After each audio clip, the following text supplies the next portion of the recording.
मित्रों नमस्कार, मैं मुकेश उदैनिया आप सभी का सीधे बोल में स्वागत करता हूं। और हम आज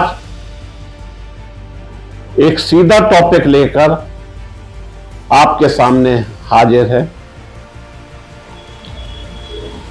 लोकसभा चुनाव का शंखनाद होते ही नेता एक दूसरे पर आरोप प्रति आरोप लगाने लगे। इस देश में जनता की, किसानों की, रोजगार की किसी को चिंता नहीं और झूठे वादे, झूठे इरादे से सिर्फ सत्ता हथियाने का प्रयास चल रहा है।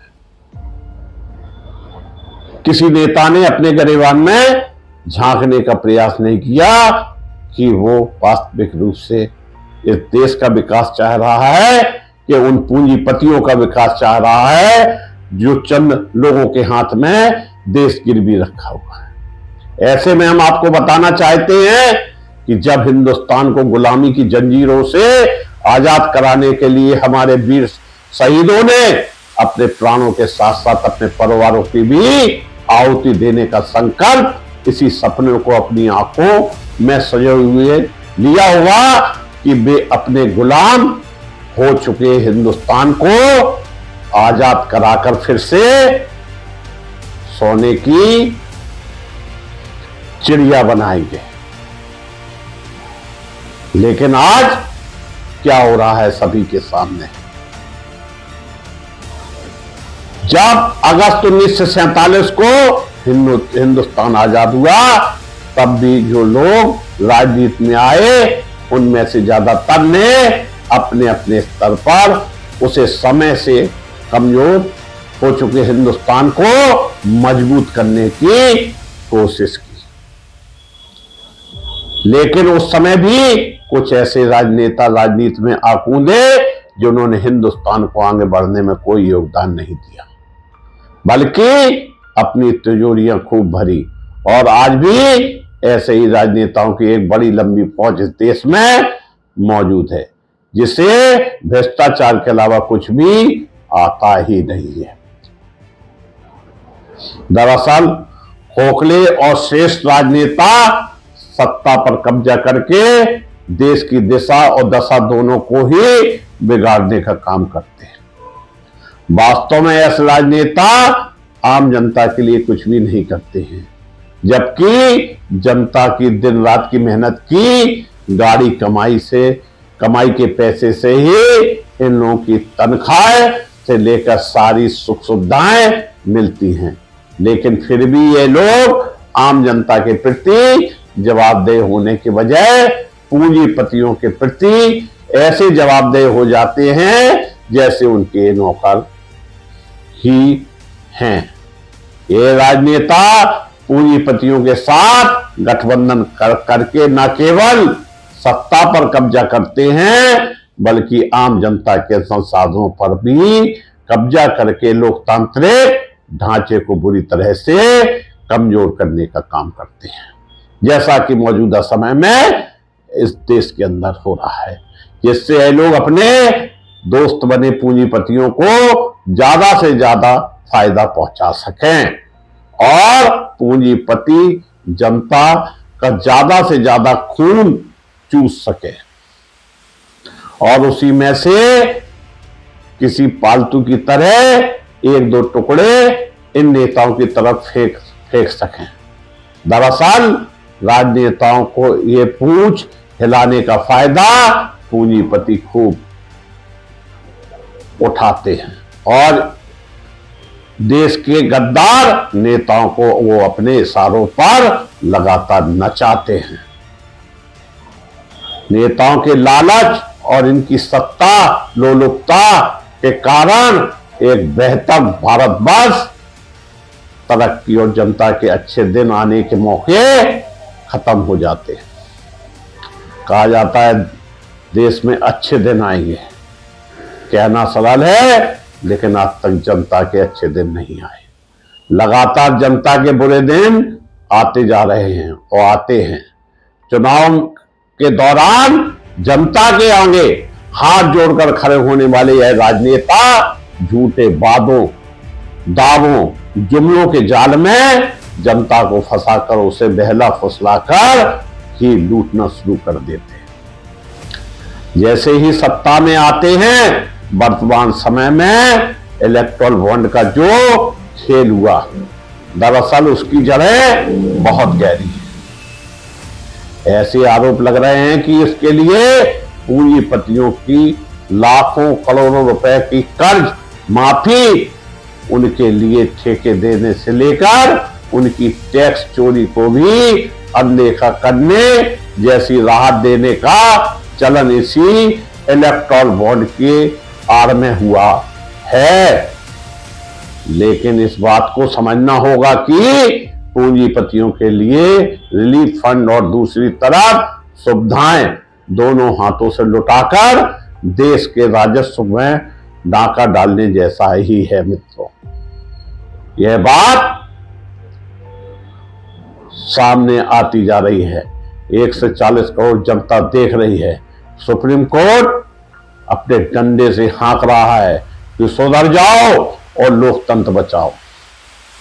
ये आम आदमी के संसाधनों में से की जा रही एक बड़ी लूट है, जिसको भ्रष्ट नेता, पूंजीपति और भ्रष्ट अफसर लूट लाट कर अपनी अपनी जेबों में डाल रहे हैं। जिसको जितना मौका मिलता है उतनी ही बड़ी चोरी कर लेता है। और इन सबके बीच अगर कोई ईमानदार आ जाए तो उसके खिलाफ जमकर षड्यंत्र किए जाते हैं, चाहे वो कोई राजनेता, कोई पूंजीपति या फिर चाहे कोई अफसर, क्योंकि यह एक संगठित भ्रष्टाचार है जिसकी तरफ उठने वाली हर उंगली तोड़ या काट दी जाती है। और हैरत की बात यह है कि आजादी के 75 साल बाद भी इस भ्रष्टाचार की जड़ें खत्म होने के बजाय और भी गहरी होती जा रही हैं। हमारे देश के प्रधानमंत्री कहते हैं भ्रष्टाचारियों को छोड़ेंगे नहीं, लेकिन यह कैसा सपना कि जो कुछ देश में घटित हो रहा है वह सरेआम दिख रहा है। किस तरह से भ्रष्टाचार हो रहा है, किस तरह से सुविधाएं दी जा रही हैं, लेकिन जनता आंखें मूंदे हुए, जिसके चलते अमीर लगातार और अमीर हो रहा है और गरीब लगातार और भी बुरी हालत में पहुंचता जा रहा है। मध्यम वर्गीय परिवार तो मर ही रहा है, उसके हालात खराब हैं। एक कमाने वाला 17 खर्च करने वाले, ऐसे में वो सिर्फ अपनी इज्जत को पतलून के नीचे संभाल के रखे हुए हैं। हालात ये हैं कि आज शहरों में भी गांव से आए हुए लोग मजदूरी, गार्ड और चपरासी की नौकरी से लेकर बड़ी बड़ी नौकरियां तक मिनिमम वेज से भी कम में करने को राजी हो जाते हैं, क्योंकि सवाल घर चलाने का है। इस पापी पेट का सवाल है, पेट सभी को भरना है, इसलिए वो उनकी शर्तों को मान लेते हैं और किसी तरह से नौकरी करके अपना घर चलाना चाहते हैं और उनके पास इसके अलावा कोई चारा भी नहीं होता है। इसी के चलते हिंदुस्तान में अमीरों और गरीबों के बीच की खाई लगातार बढ़ती जा रही है, जिसका नतीजा बेरोजगारी और महंगाई चरम पर पहुंचने के रूप में हमारे सामने है, जो लगातार विकराल रूप लेती जा रही है। देखना है कि जिन किसानों के पास अच्छी खासी खेती की जमीनें भी हैं, उन्हें उनकी फसलों का सही भाव न मिलने के चलते वो अपने बच्चों को आज उच्च शिक्षा, IAS, PCS, डॉक्टर, इंजीनियर बनाने की स्थिति में नहीं है मित्रों। आज महंगी पढ़ाई ने सभी की कमर को तोड़कर रख दी है। फिर गरीब, किसान और खास तौर पर मजदूरों की हैसियत ही क्या है कि वो अपने बच्चों को पढ़ा लिखा कर गरीबी से बाहर निकाल सकें। इसलिए डेमोक्रेसी के उत्सव 2024 में हिस्सा लेते वक्त राजनीतिक साक्षरता का परिचय देते हुए जाति और धर्म के ऊपर उठकर वोट मांगने आए सभी राजनेताओं से ये सवाल जरूर पूछें कि आप हमारे बच्चों और हमारे समाज के बेहतर भविष्य के लिए रोजगार, शिक्षा, मेडिकल सुविधा देंगे या नहीं। किसानों को न्यूनतम समर्थन मूल्य, एमएसपी और आपदा आने पर उन्हें फसल बीमा और उचित मुआवजा देंगे कि नहीं। आप हमारे क्षेत्र के गांव की सड़कें, नालियां और दूसरी मूलभूत जरूरी सुविधाएं मुहैया कराएंगे कि नहीं। और वोट मांगने आए राजनेताओं से सिर्फ सवाल ही ना करें, उनके कामों का जायजा भी लें और उनसे भी कहें कि वो अपने बजट का खुलासा करें और यह भी बताएं कि उनने अपने पिछले कार्यकाल में क्या क्या किया है। यह बहुत बड़ी बात है दोस्तों। आम जनता को जागरूक होना पड़ेगा। जाति, धर्म और अन्य चीजों से हटकर जनता को सतर्क रहना होगा। नेताओं से पूछना होगा, उनके कृत्यों को उजागर करना होगा, तभी आप सही लोकतंत्र का निर्माण कर सकते हैं। राजनेता जो बताएं उसकी जांच भी करें। अगर वह झूठ बोलता है तो उसे बताएं कि उसने कहां क्या क्या झूठ जनता से बोला है। इसके अलावा उनके पिछले वादे याद दिलाते हुए उन पर कितना काम हुआ है यह खुद बताएं। उससे यह भी बताएं कि सत्ता में होते हुए उसने कौन कौन से सही काम किए हैं और कौन कौन से गलत काम किए हैं और कौन से काम उनके अधूरे रह गए हैं।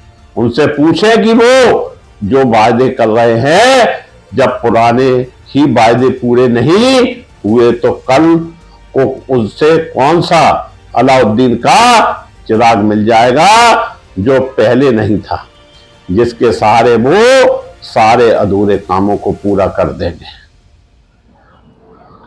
जनता को उनके सामने सामाजिक, आर्थिक मामले और आरक्षण जैसे के वादे जैसे मुद्दों पर भी सवाल पूछने चाहिए। उनसे यह भी पूछें कि प्रदेशों के अलावा अन्य राजनीतिक मुद्दों पर आपकी पार्टी में ही क्या आपकी कोई हैसियत नहीं है, तो फिर चुनाव के दौरान ऐसे वादे क्यों करते हो। अगर आपकी हैसियत पार्टी में इतनी भी नहीं है कि आप अपने इलाके में कुछ विकास के काम करवा सको, तो ऐसे कमजोर नेता को हम क्यों चुने।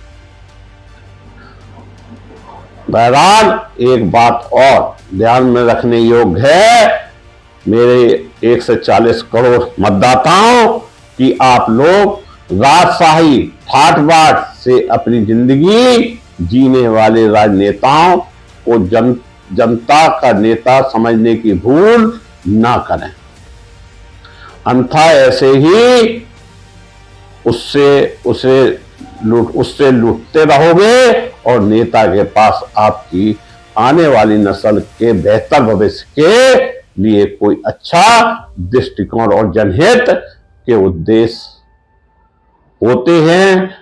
नहीं तो पता चलता है कि जो नेता आपके बच्चों की अच्छी शिक्षा के लिए सरकारी स्कूलों में सुधार का वादा करके आपके वोट लेकर जीत जाता है और अगले 5 साल में वो सरकारी स्कूल की पढ़ाई चौपट कराकर अपने कई निजी स्कूल खोल लेता है और उसमें इतनी फीस वसूल करवाता है कि आम जनता के बच्चे उसमें पढ़ने की हैसियत में भी नहीं रहते।